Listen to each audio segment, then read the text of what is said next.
Hello all! దేవీ నవరాత్రుల్లో 10వ రోజు శ్రీ మహిషాసురమర్దిని అలంకారము. ప్రసాదంగా నేను పులిహోర ప్రిపేర్ చేసుకొని పూజకైతే స్టార్ట్ చేసుకుంటున్నాను. పూజలో నేను కొన్ని శ్లోకాలు చదువుకుంటా అని చెప్పాను కదా! ఆ శ్లోకాలేంటనేది నేను ఇక్కడ స్క్రీన్ మీద మెన్షన్ చేస్తాను.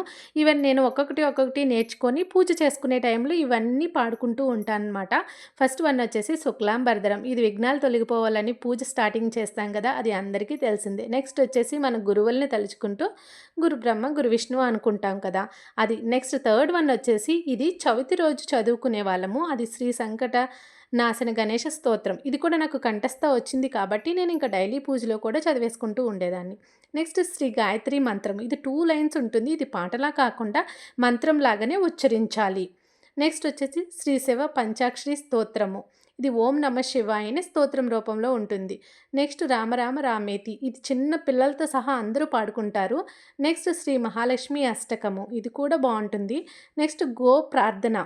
ఒక్కొక్కటి పెట్టుకొని అలా నేర్చుకుంటూ ఉంటాను. ఇప్పుడు శ్రీ వెంకటేశ్వర స్వామి వజ్ర కవచం ఉంది కదా! అది నేర్చుకుందామని ప్లాన్ చేసుకున్నా. అది కూడా చిన్నగానే ఉంటుంది. మరి పెద్ద పెద్దయి కాకుండా ఫస్ట్ చిన్న చిన్నయి నేర్చుకుంటే మనకి హోప్ ఉంటుంది. యెస్! మనం కూడా నేర్చుకోగలము అని చెప్పేసి.